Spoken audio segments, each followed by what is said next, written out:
अस्सलाम वालेकुम and a very warm welcome to all of you on Nai Subah web radio. Well listeners, हर जुमे को रात 9 बजे आप सुनते हैं प्रोग्राम लफ्ज़ कहानी सबा और नादिया के साथ। आपको लग रहा है कि उल्टा हो गया, नादिया सबा के साथ?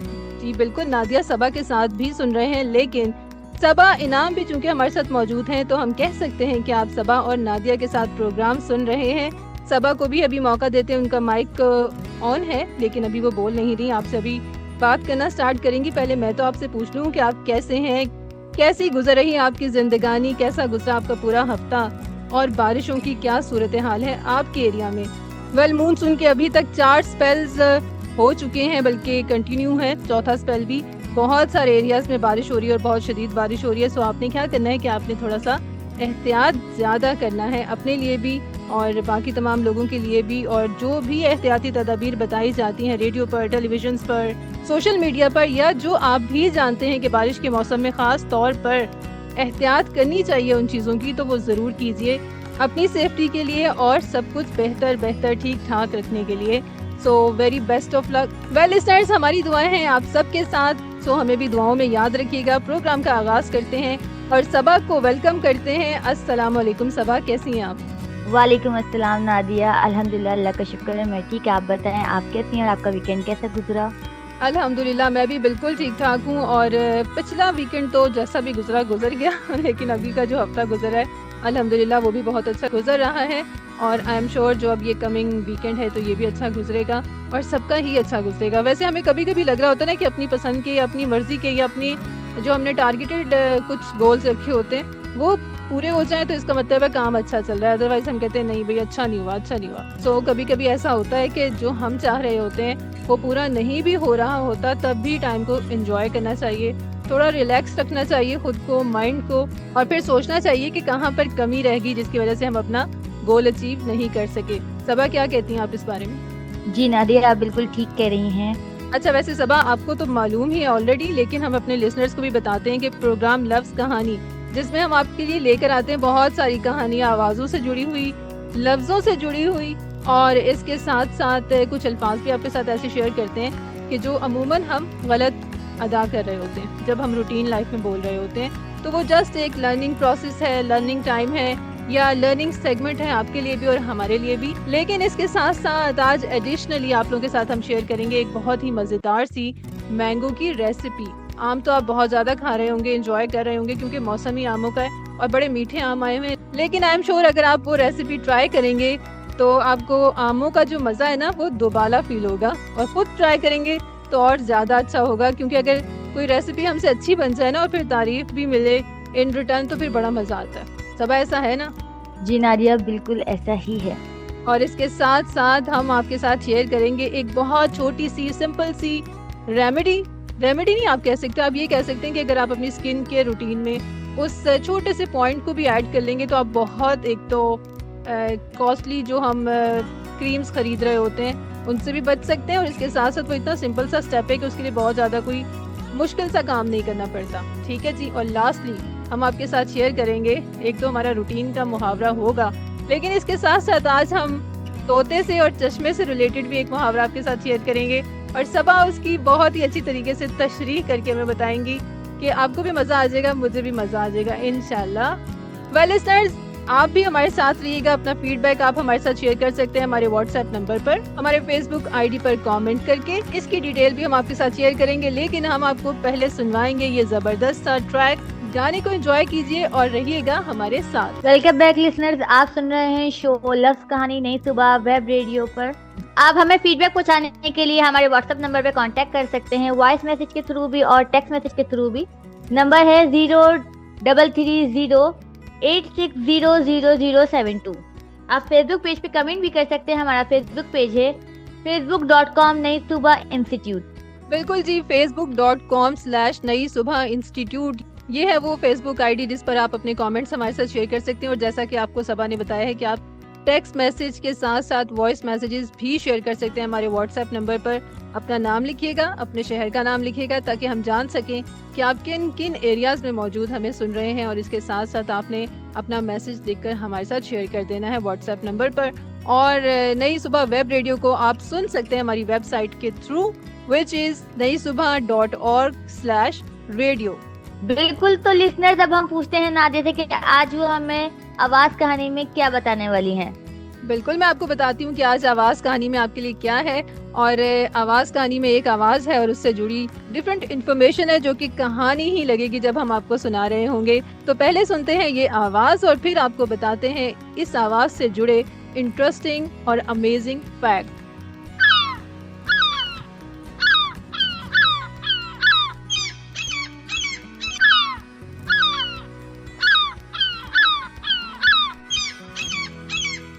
वेल लिसनर्स, आपने सुनी अभी अभी सीगल यानी कि बगले की आवाज। इस परिंदे को आप लोगों ने जरूर देखा होगा बीच पर, साहिल समंदर पर। और मेरी तरह आप भी ये समझते हो कि ये सिर्फ हमें बीच पर ही देखने को मिलते हैं या वहाँ ही सिर्फ रहते हैं, लेकिन ऐसा नहीं है। बल्कि सीगल्स के बारे में कहा जाता है कि ये दुनिया में हर जगह मौजूद होते हैं और इनकी 50 से ज्यादा स्पीशीज हैं, यानी मोर देन 50 स्पीशीज। इन्हें बहुत ज्यादा इंटेलिजेंट बर्ड्स में शुमार किया जाता है और ये एक दूसरे से बहुत ज्यादा डिफरेंट चीजें सीखते भी हैं जिंदगी से रिलेटेड। वेल, इनकी अपीयरेंस की बात की जाए तो ये अमूमन ग्रे और वाइट कलर में होते हैं और जो इनकी विंग टिप्स होती हैं उस पर ब्लैक मार्क्स होते हैं, यानी इनके परों की बिल्कुल जो टिप होती है ना, वहाँ पर काले निशान नजर आते हैं। वेल लिसनर्स, इनके साइज की बात की जाए तो एक स्मॉल साइज का सीगल तकरीबन 1 फीट तक होता है और अगर एक लार्ज साइज सीगल की बात की जाए तो मोर देन 2 फीट तक इसका साइज हो सकता है। और इनकी जो बीक है, जो इनकी चोंच है, वो स्लाइटली हुक्ड होती है और बहुत मजबूत होती है और ये इनको हेल्प इनकी करती है खाना पकड़ने में भी, ठीक है, शिकार करने में भी और खाना खाने में भी। इसलिए कहा जाता है कि ये ज्यादा सॉलिड चीजें खाते हैं। सॉलिड चीजें ऐसे नहीं कि ये बस मुंह में डाली और उसको निगल लिया, बल्कि उस चीज को, अगर उसका कोई शेल है तो उसको तोड़ते हैं बाकायदा रॉक के साथ, रॉक पर मारकर, और फिर खाते हैं। तो इस काम के लिए इनकी मजबूत चोंच इनकी हेल्प करती है। और अगर आप इनकी पाँव की बात करें, जो कि बड़े स्पेशल से होते हैं, बड़े डिफरेंट से होते हैं और वो इस तरह होते हैं कि एक तो इनकी जो लेग्स हैं और फीट हैं वो यूजुअली पिंक या येलो कलर में होती हैं, ठीक है। और सेकेंडली जो इनके फीट हैं वो वेब्ड होते हैं, यानी जालीदार होते हैं। इनकी जो फिंगर्स हैं वो सेपरेट नहीं होती बल्कि आपस में जाली की तरह जुड़ी हुई होती हैं, जो इन्हें हेल्प करता है जमीन पर चलने में भी और पानी में तैरने में भी। वाह, बड़ी इंटरेस्टिंग इंफॉर्मेशन है ये। बिल्कुल, बहुत इंटरेस्टिंग बातें हैं ये तमाम ही। और मजीद अगर हम आपको सीगल्स के बारे में बताएं लिसनर्स, वेल, एक और बहुत ही मजेदार इंटरेस्टिंग चीज इनके बारे में कि ये ना सिर्फ फ्रेश वाटर ड्रिंक कर सकते हैं बल्कि इसके साथ साथ सॉल्ट वाटर भी ड्रिंक कर सकते हैं, यानी खारा पानी जो होता है वो भी पी सकते हैं, क्योंकि इनके अंदर स्पेशल ग्लैंड्स होते हैं जो कि उस पानी में से सॉल्ट को रिमूव करने की एबिलिटी रखते हैं। Very interesting. और एक बहुत ही मजेदार और फनी तो नहीं कहना चाहिए, फनी बिल्कुल नहीं है, लेकिन एक बड़े ही मजे की बात है इनके बारे में, और वो ये है कि इनकी आईसाइट बहुत ज्यादा तेज होती है और ये आसमान पर बहुत हाई फ्लाई भी कर रहे हो ना तो इन्हें खाना दूर से ही मिल जाता है। और जब इन्हें खाना दूर से मिलता है तो उस पर ये एक खास आवाज निकालते हैं, हा हा हू काइंड ऑफ वॉइस, जिसकी वजह से जो बाकी सीगल्स है ना, जो थोड़ा दूर हो, उन्हें आइडिया हो जाता है कि जमीन पर नीचे खाना मौजूद है और वो बड़ी आसानी से जाकर फिर खाने को तनावुल कर सकते हैं। और इनके बारे में ये भी कहा जाता है कि ये बहुत ज्यादा अडेप्टेबल भी होते हैं, ना सिर्फ बीच पर नजर आते हैं बल्कि इसके साथ साथ सिटीज में, कोस्टल एरियाज में, लैंड फॉर्म्स में भी रह सकते हैं। इसीलिए मैंने स्टार्ट में शेयर किया था कि मैं भी यही समझती थी कि हमें सीगल्स जो बीच पर नजर आते हैं तो ये वहाँ पर ही मौजूद होते हैं, बल्कि ऐसा नहीं है, बल्कि ये दुनिया में मुख्तलिफ जगहों पर मौजूद होते हैं। और अगर इनकी थोड़ी सी हैबिट्स की बात की जाए ना तो ये बहुत ज्यादा फैमिली लविंग होते हैं, अपनी फैमिली का बहुत ख्याल रखते हैं, अपने बच्चों का बहुत ख्याल रखते हैं, बहुत अच्छे पेरेंट्स होते हैं सीगल्स। और जैसा कि मैंने आपको बताया था अभी इनकी आवाज के बारे में, तो इनका जो कम्युनिकेशन वे है ना वो बहुत ज्यादा कॉम्प्लेक्स है। ना सिर्फ ये डिफरेंट आवाजें इस्तेमाल करते हैं, ठीक है, जैसे इन्हें खाना ऊपर से ही देखकर नजर आ गया है तो एक दूसरे को मतवज्जो करने के लिए ये लाउड साउंड का इस्तेमाल करते हैं, लेकिन समटाइम जब ये ग्रुप्स में होते हैं तो इंडिविजुअली एक दूसरे के साथ इंटरेक्शन करने के लिए ये एक सॉफ्ट हाई पिच्ड आवाज का इस्तेमाल करते हैं, यानी एक दूसरे को हेलो हाय जब इन्हें कहना होता है तो उसके लिए ये अपनी आवाज इस्तेमाल करते हैं जो कि बहुत सॉफ्ट होती है और हाई पिच्ड होती है। और इसके साथ साथ की बॉडी मूवमेंट को भी इस्तेमाल करते हैं। यानी दूर से ये दूसरे सीगल को सर हिलाकर ये बता सकते हैं कि हम अपने घोंसले की हिफाजत कर रहे हैं या हम इस टाइम पर रेस्ट कर रहे हैं। सो इसके लिए ये अपनी बॉडी लैंग्वेज का भी इस्तेमाल करते हैं और ये वाकई एक बहुत अमेजिंग चीज़ है। वाओ, जबरदस्त। ना सिर्फ इंसान जो है वो बॉडी लैंग्वेज और अपने फैमिली को जितना इम्पोर्टेंट देते हैं, यहाँ पे जानवर भी देते हैं। ये तो बहुत इंटरेस्टिंग बात है। बिल्कुल जी, ये बहुत ही इंटरेस्टिंग बात है कि एक परिंदा भी कम्युनिकेशन के लिए ना सिर्फ आवाज यानी वर्बल कम्युनिकेशन भी कर रहा है और नॉन वर्बल कम्युनिकेशन भी कर रहा है। जबरदस्त। ऑलराइट लिसनर्स, नेक्स्ट हम आपके साथ शेयर करते हैं कुछ मजीद फैक्ट्स अबाउट सीगल्स। वेल, अगर इनके लाइफ स्पैन की बात की जाए तो कुछ सीगल्स जंगल में 20 साल से ज्यादा भी जिंदा रह सकते हैं। इनके बारे में ये भी कहा जाता है कि ये ऑपर्ट्यूनिस्टिक फीडर्स होते हैं यानी मौका परस्त होते हैं, यानी कि ये तकरीबन सब कुछ ही खा सकते हैं। अगर इन्हें इनका पसंद का खाना ना भी मिले तो भूख मिटाने के लिए ये कुछ भी खा सकते हैं। मेरा ख्याल है चूंकि ये बहुत इंटेलिजेंट भी होते हैं तो ये इस बात को समझते होंगे कि भूखों के लिए चने भी बादाम होते हैं। क्यों सबा, ऐसा है ना? जब आपको भूख लगी हो तो कुछ भी मिल जाए आप खा लेते हैं। जी बिल्कुल नादिया, ऐसा ही है। जब भूख लगती है तो कुछ भी मिल जाए आप खा लेते हैं। बिल्कुल जी, ऐसा ही है। और जहाँ तक मुझे याद पड़ता है, if I am not wrong, हमने ब्लैक काइट के बारे में भी यही फैक्ट देखा था कि वो भी मौका परस्त होते हैं, कुछ भी खा लेते हैं जब उन्हें भूख मिटानी हो। Last but not the least, एक बहुत ही इंटरेस्टिंग फैक्ट अबाउट सीगल। हमें अक्सर सीगल एक टांग पर खड़े हुए नजर आते हैं, ठीक है? तो वो इनकी कोई हैबिट नहीं है या वो कोई इनके जीन्स में नहीं है, बल्कि उसका एक पर्पस है। जब भी कोई सीगल एक टांग पर खड़ा होता है, इसका मतलब है कि वो अपने जो बॉडी की हीट है उसको सेव कर रहा है। और मोस्टली ये एक्टिविटी या ये प्रैक्टिस वो सर्दियों में करते हैं, विंटर्स में करते हैं। सो नेक्स्ट टाइम आप जब भी किसी सीगल को देखें, किसी बगले को देखें एक टांग पर खड़ा हुआ, तो आप समझ जाइएगा कि इस वक्त उसको सर्दी लग रही है और वो अपनी बॉडी हीट को। सो लिसनर्स, ये थी कुछ इंटरेस्टिंग इन्फॉर्मेशन और फैक्ट्स अबाउट सीगल्स जो हमने आपके साथ शेयर किए हैं। और अब हम आपको सुनवाने जा रहे हैं सॉन्ग। एक बहुत ही मजेदार सा गाना है, एक बहुत ही अच्छा सा गाना है, आई एम श्योर आपको बहुत अच्छा लगेगा। और इसके बाद हम आपके लिए प्ले करेंगे एक ओल्डी गोल्डी नंबर जो कि हमारे सेगमेंट ब्लास्ट फ्रॉम पास्ट में आप हमेशा सुनते हैं। So stay with us. Alright listeners, हम वापस आ चुके हैं दो जबरदस्त से ट्रैक सुनने के बाद। आई एम श्योर आप सबने बहुत एंजॉय किया होगा। हमने तो बहुत एंजॉय किया क्योंकि जो ओल्डी गोल्डी नंबर था वो तो खास तौर पर बहुत ही जबरदस्त था और मजा आया उसको सुनकर। आपको अच्छा लगा या नहीं आप भी बता सकते हैं हमारे व्हाट्सएप नंबर पर अपने टेक्स्ट और वॉइस मैसेज के जरिए। और हमारा व्हाट्सएप नंबर है 0330860072 0330860072। आप हमारा साथ दे सकते हैं इस नंबर पर और facebook.com/नई सुबह इंस्टीट्यूट पर अपना कमेंट भी हमारे साथ शेयर कर सकते हैं।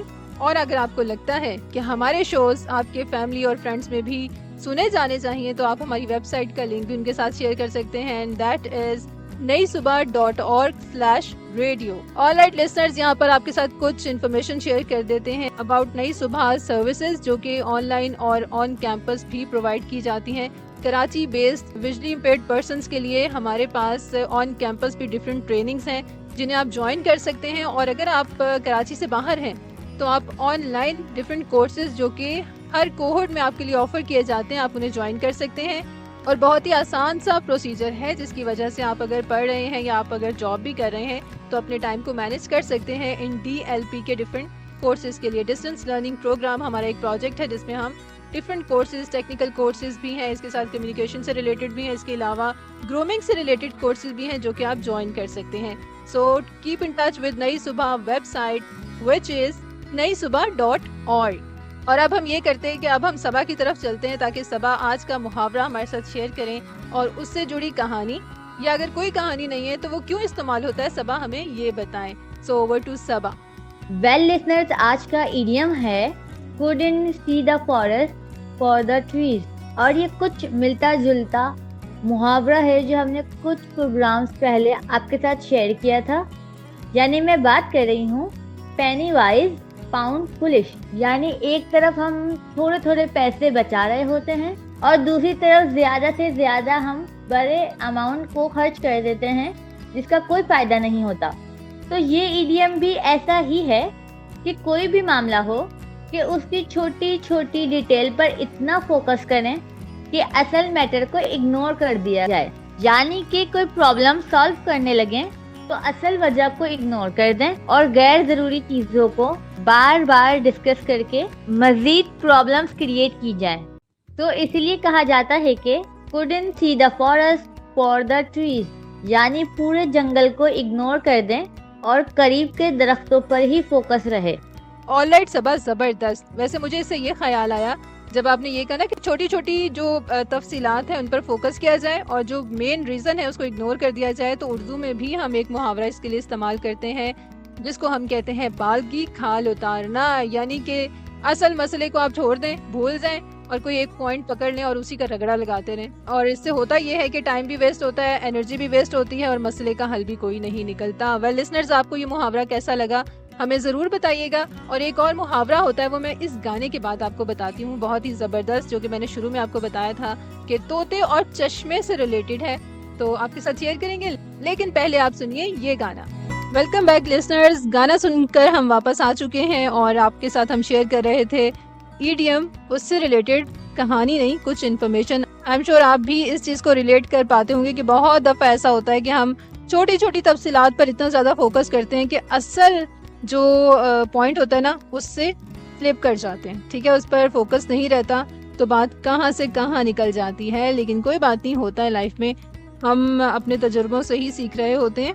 जैसा कि अभी हम आपके साथ शेयर करेंगे अपने सेगमेंट गलतुल आम में एक ऐसा लफ्ज़ जो कि हम डेली यूज़ भी कर रहे हैं और इसके एक तो सिंगल मीनिंग नहीं है, बल्कि अगर आप इसके मीनिंग की बात करेंगे तो पहला यानी जो आज का लफ्ज़ है वो है ज़बान। ठीक है, और ज़ुबान को हम एक मसल ऑर्गन के तौर पर भी लेते हैं जो कि हम बोलने के लिए, टेस्टिंग के लिए या लिकिंग के लिए यूज़ करते हैं। ठीक है, और सेकेंडली इसका मीनिंग यूँ भी लिया जाता है यानी कि ज़बान, लैंग्वेज या फिर स्पीच। ठीक है, तो ये एक लफ्ज़ जिसके दो मीनिंग हम इस्तेमाल करते हैं, इसका जो करेक्ट प्रोनाउंसिएशन है, जो सही तलफ़ुज़ है, वो जब आप रिसर्च करेंगे तो आपको पता चलेगा वो है ज़बर के साथ। यानी इसमें बहुत ही स्मॉल साउंड आती है ज़बर की, जैसे कि आप जब अदा करेंगे तो आप इसको ज़ुबान नहीं कहेंगे बल्कि आप इसको अदा करेंगे ज़बान के साथ। ठीक है, जे अलिफ नहीं है, जे बे अलिफ है, तो ज़बान। सो नेक्स्ट टाइम आप जब भी ये लफ्ज़ बोलना चाह रहे हो कहीं भी, किसी भी स्क्रिप्ट में, किसी भी कंटेंट में, तो बहुत दफ़ा ऐसा होता है, मेरे साथ तो एटलीस्ट ऐसा होता है कि बहुत ज़्यादा जब आप फोकस कर रहे होते हैं ना लफ्ज़ के तलफ़ुज़ के ऊपर, तो ज़बर और पेश इसमें कन्फ्यूजन आ जाती है। तो नेक्स्ट टाइम अगर आपको ऐसा कोई कन्फ्यूजन हो तो आप याद रखिएगा कि ज़बान को ज़बर के साथ बोलना है और वो भी छोटे स्मॉल ए की साउंड के साथ, यानी छोटे अलिफ की साउंड के साथ, ज़बान, राइट। और इसी तरह के कुछ और भी अल्फाज आपको यकीनन मालूम होंगे। मेरे माइंड में अभी एक और लफ्ज़ आ रहा है जो कि है सफ़ेद, वाइट कलर। ठीक है, जो हम कलर में वाइट कलर यूज़ कर रहे होते हैं तो उसे भी अमूमन हम सफ़ेद करके अनाउंस कर रहे होते हैं, तो सफ़ेद नहीं होता बल्कि वो भी सफ़ेद होता है।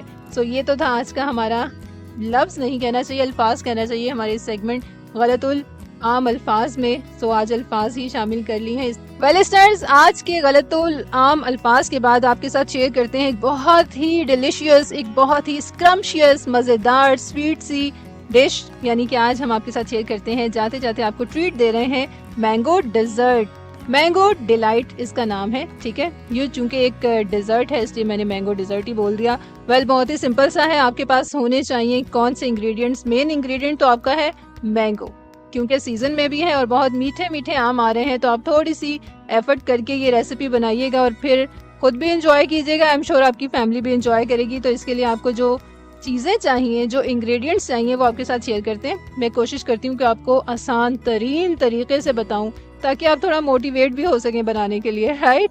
ऑलराइट, आपको चाहिए 1 कप मैंगो प्यूरी। मीठे से आम होने चाहिए आपके पास। आपने क्या करना है, आम को पील ऑफ करें, उसकी गुठली को अलग कर दें और जो बाकी का पल्प रह जाएगा उसे आप डालें। तकरीबन 3/4 कप होना चाहिए आम का पल्प। ठीक है, ब्लेंडर में डालें और उसके अंदर डालें आप 1/3 कप दूध, मिल्क। ठीक है, बॉइल्ड मिल्क। और इसके अंदर आप डालिए 1/2 कप चीनी, अगर आपके आम मीठे ना हो तो। अगर वैसे भी गुजारा हो जाए तो वैसे रहने दीजिएगा, चीनी ना ऐड कीजिएगा। अच्छी तरह से ब्लेंड करें और एक तरफ रख लें। सेकंड जो आपके पास चीज़ होनी चाहिए, मैंगो जेली। ठीक है, और पैकेट वाली जेली आप यूज़ कर सकते हैं। सिंपली आपने 2 कप पानी बॉयल करें, जेली का पैकेट उसमें डालें, क्रिस्टल डिसॉल्व होने तक उसको पकाएं। 2 से 3 मिनट के अंदर हो जाते हैं और फिर आपने इसको भी अलग चूल्हे से हटाकर अलग पैन में डालकर फ्रिज में रखकर ठंडा कर लें और फिर इसके क्यूब्स काट लें। राइट, इसके बाद आपने बनाना है एक मैंगो कस्टर्ड। अगर मैंगो फ्लेवर नहीं है ना तो आप वनीला फ्लेवर भी यूज़ कर सकते हैं। आपने सिंपली 2 कप दूध लेना है, ठीक है, उसमें आपने 2 चम्मच डालना है फ्लेवर कोई भी आपके पास हो, कस्टर्ड का, मैंगो का या वनीला का, और साथ में आपने इसके अंदर 2 से 3 चम्मच आप डाल दीजिए चीनी। अच्छी तरह से इसको मिक्स करें, फिर चूल्हे पर रखें, फ्लेम ऑन करें और 5 से 6 मिनट तक हिलाते रहने के साथ साथ इसको पकाइए ताकि इसमें लम्स ना बने। और जब आपको लगे कि कस्टर्ड का कच्चापन भी खत्म हो चुका है और इसके साथ साथ और जो दूध है वो थोड़ा गाढ़ा हो चुका है, तो आप इसको चूल्हे से हटा लें और रूम टेम्परेचर पर आने दें। इसमें बार बार चम्मच को जरूर हिलाते रहें ताकि टेम्परेचर कम होने के साथ साथ वो जो कस्टर्ड पर एक लेयर सी आ जाती है ना, वो ना उसकी टॉप पर आए, और इसी के लिए आप बार बार उसको चम्मच से हिलाते रहें। अब जब उसमें से धुआं शुआं निकलना बंद हो जाएगा बिल्कुल और वो नॉर्मल से टेम्परेचर पर होगा, तो आपने ये करना है कि आप उसको रख दीजिए फ्रिज में थोड़ी देर के लिए ठंडा होने के लिए। जब वो ठंडा हो जाएगा तब आपने 1 पैकेट लेना है फ्रेश क्रीम का और उसको करना है अच्छी तरीके से बीट और उसके अंदर शामिल कर देना है ये कस्टर्ड और थोड़ा सा उसको मजीद बीट करना है। अब आपने क्या करना है कि लास्ट एक मेन आइटम आपके पास होना चाहिए प्लेन केक पीस, ठीक है, या फिर आप ब्रेड के स्लाइसेस भी यूज कर सकते हैं। जो मिल्की ब्रेड है उसको उसके जो एजेस हैं उनको रिमूव कर लें इसके लिए। अब आपके पास एक डीप ट्रे होगी जो हम सर्विंग के लिए रेडी करेंगे, या फिर एक डीप बोल ले सकते हैं। सबसे पहले आपने प्लेन केक के स्लाइस लेना है, एक स्लाइस लेना है और जो हमने मैंगो प्यूरी स्टार्ट में बनाई थी उसमें डिप करना है और एक लेयर लगा देनी है नीचे सारी, ठीक है, ट्रे पर। देन इसके ऊपर आपने डालनी है मैंगो जेली के क्यूब्स, और यहाँ पर आप ऑप्शनली यूज कर सकते हैं थोड़े से मैंगो क्यूब्स भी एक्स्ट्रा जेली के साथ यहाँ पर आप लगा सकते हैं केक पीसेस के ऊपर। देन आपने इसके ऊपर लगाएंगे कस्टर्ड की लेयर, ठीक है, और फिर दोबारा से एक दफा पहले केक पीस की लेयर लगाइए मैंगो प्यूरी में डिप करने के बाद, और फिर उसके ऊपर जेली को दोबारा से डालें, मैंगो क्यूब्स को दोबारा से डालें और लास्ट में कस्टर्ड को दोबारा से डाल दें। और जो आपके पास मैंगो प्यूरी बच जाए ना, अगर बच जाए तो फिर आप इसके टॉप पे बिल्कुल अच्छे तरीके से उसको फैला कर डाल दें और जो डिश है उसको 1 से 2 बार आप उसको टैप करें ताकि तमाम जो चीज़ें हैं वो थोड़ी लेवल हो जाएं।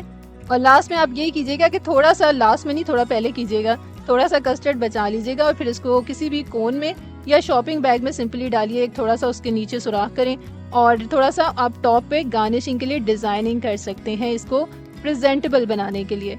और फिर आप इसको रखिए 3 से 4 घंटे के लिए फ्रिज में, अच्छा ठीक ठाक किस्म का चिल कीजिए और फिर इसको एंजॉय कीजिए। आई एम श्योर आप भी एंजॉय करेंगे, आपकी फैमिली भी एंजॉय करेगी और ये आपकी एक सिग्नेचर डिश बन सकती है। वेल लिसनर्स, इसके साथ ही मैं आपके साथ शेयर करती हूँ एक रेमेडी जो मैंने स्टार्ट में आपके साथ कही थी कि अगर आप डार्क सर्कल्स, पफी आइज या फिर जो फाइन लाइंस आइज के इर्द गिर्द शो हो जाती है, अक्सर हम करते हैं ना जब कोई चीज़ देख रहे होते हैं, खासतौर पर मोबाइल्स, तो आंखों को थोड़ा ऐसे बंद कर रहे होते हैं, मीच रहे होते हैं, तो वो लाइंस पड़ना स्टार्ट हो जाती हैं अगर हम ये बहुत फ्रीक्वेंटली करें। तो उसके लिए अगर आप बहुत ज़्यादा रेमेडीज़ नहीं कर सकते, कोई एक्सपेंसिव ट्यूब नहीं खरीद सकते, तो आप सिंपली ये कीजिए कि आपके पास अगर विटामिन ई ऑयल है या फिर आप मेडिकल स्टोर से इवियन के कैप्सूल्स विटामिन ई के बाय कर सकते हैं, बहुत चीप प्राइस पर मिल जाते हैं। तो आप डेली रात को सोने से पहले, नाइट स्किन केयर करने के बाद जब आप बिल्कुल सोने लगे हैं तो आप एक कैप्सूल लें, उसको किसी भी पिन के साथ आप प्रिक करें हल्का सा, तो ऑयल निकल आएगा उसमें से और वो आप अपनी आंखों के इर्द गिर्द लगाकर आपने जो रिंग फिंगर है ना इसके साथ उसको मसाज कीजिए ताकि प्रेशर भी ज्यादा ना हो और वो पेनिट्रेट भी कर जाए आपकी स्किन में। लैशेस पर भी लगा सकते हैं, आईब्रोज पर भी लगा सकते हैं और आप देखिएगा विद इन 1 वीक आपको बहुत क्लियर डिफरेंस नजर आएगा और आईज का एरिया आपका बहुत फ्रेश नजर आना शुरू हो जाएगा, हाइड्रेटेड नजर आना शुरू हो जाएगा और फिर आपको अच्छा लगेगा खुद को देखकर। आंखें फ्रेश लगती हैं ना, जागी जागी लग रही होती हैं, फ्रेश लग रही होती हैं, तो वैसे भी अच्छा लग रहा होता है। सो आप इसको भी ट्राई कर सकते हैं। और last but not the least, Saba ने मुझे इतने मुहावरे सुनाए हैं, इतने सिखाए हैं कि मैंने भी फिर एक एक्सपीरियंस किया मुहावरा जिसको कहते हैं तोता चश्म। सो वो लोग जो होते हैं बेवफा, वो लोग जो होते हैं एहसान फरामोश, वैसे ये थोड़ी हार्श टर्मिनोलॉजी हो गई, यहाँ पर बेवफा का लफ्ज इस्तेमाल कर लेते हैं। कुछ लोग ऐसे होते हैं कि टाइम पूरा हो जाता है तो वो बेवफा साबित होते हैं। सबा आप बताएं, आपका इसके बारे में क्या ख्याल है? जी नादिया, होते हैं कुछ लोग ऐसे जो है बेवफा कहलाते हैं। बेवफा कहलाते हैं, तोता चश्म नहीं कहलाते कि जब उनका टाइम पूरा हो जाता है, उनका काम पूरा हो जाता है तो वो फुर से उड़ जाते हैं। सबा, जी वैसे जी अगर ये मेरे मुहावरा मुझे पहले याद आता ना तो मैं आपसे इसकी कहानी सुनती, पूरी पूरी कहानी सुनती। आप बताएं, आपका कोई एक्सपीरियंस ऐसा जिसमें आपको लगा हो कि जो लोग होते हैं वो एक्चुअल में तोता चश्म हो सकते हैं? बताइए। जी बहुत सारे मिले हैं और कोई एक स्पेसिफिकली स्टोरी नहीं होती इसकी। ज्यादातर लोग ऐसे ही होते हैं। किस्मत होती है आपकी कि आपको बहुत अच्छे लोग मिल जाते हैं जो तोता चश्म नहीं होते। वो तोता चश्म और कबूतर चश्म होते हैं। वो हो सकता है वो होते हो तोता चश्म, लेकिन जाहिर नहीं कर पाते, या I don't know. Well listeners, on a very lighter note, एक मुहावरा था जिसको मैंने अभी आपके साथ शेयर किया है, तोता चश्म। ठीक है, तो सबा मुझसे अभी ऑफ एयर पूछ रही थी कि इसको हम नेगेटिव वे में यूज़ करते हैं हमेशा, या कभी हम इसको पॉजिटिवली भी यूज़ कर सकते हैं? तो भाई, हम फ्रेंड्स में जब होते हैं तो हम इसको पॉजिटिवली भी यूज़ कर सकते हैं। फ्रेंड्स में तो मजाक चलता है ना थोड़ा, कि आप फ्रेंड को ऐसे कह भी दें तो वो इतना बुरा नहीं मनाएंगे, वरना अगर आप किसी सीरियस नोट पर किसी सीरियस से बंदे को कहें ना कि आप तोता चश्म हैं, और फिर उसको जारी बात है मीनिंग तो समझ आ ही जाना है, तो फिर उसके बाद ये एक नेगेटिव आपको रिस्पॉन्स मिल सकता है। सबा सही कह रही हूँ? जी जी बिल्कुल। वेल लिसनर्स, ये था हमारा आज का प्रोग्राम जिसमें हमने आपके साथ शेयर किए अपने सेगमेंट्स, रेगुलर सेगमेंट्स भी, और इसके साथ साथ एक मज़ेदार सी रेसिपी और एक इफेक्टिव रेमेडी भी आपके साथ शेयर की है। सो अब हम चाहेंगे आपसे इजाज़त, इंशाल्लाह बशर्ते ज़िंदगी आपसे फिर कभी कहीं मुलाकात होगी। सो सबा, क्या कहेंगी जाते जाते आप लिसनर्स को? जी तो लिसनर्स, दुआओं में रखिएगा याद, वालिदैन को भी दुआ में रखिएगा याद मेरे, और अपने वालिदैन का भी रखिएगा ख्याल, और किसी का दिल नहीं दुखाइएगा। और मेरी साइड से अल्लाह हाफिज। बिल्कुल लिसनर्स, आपसे इंशाल्लाह फिर कभी कहीं मुलाकात होगी, तब तक आप अपना ख्याल रखिएगा। होने वाली बारिशों में ज़रूरी एहतियात ज़रूर कीजिएगा, और ख़ास तौर पर अपने छोटे बच्चे जो घर में मौजूद होते हैं उनका तो बहुत ही ज़्यादा ख्याल कीजिएगा, बुज़ुर्गों का बहुत ज़्यादा ख्याल कीजिएगा, और ख़ास तौर पर जब बारिश हो रही होती है और नहीं भी हो रही होती तो बरकी आलात इस्तेमाल करते हुए बहुत ज़्यादा एहतियात कीजिएगा, और ताकि मौसम को भी इंजॉय कर सकें और इसके साथ साथ सेफ भी रह सकें। जाते जाते आपके लिए प्ले कर रही हूँ ये मज़ेदार सा गाना, मज़ेदार सा नहीं, ये बहुत ही मेलो सा ट्रैक है, और आप इसको एंजॉय कीजिएगा और मांगिए उस ज़ात से जो किसी की मोहताज नहीं। टिल नेक्स्ट टाइम, अल्लाह निगहबान।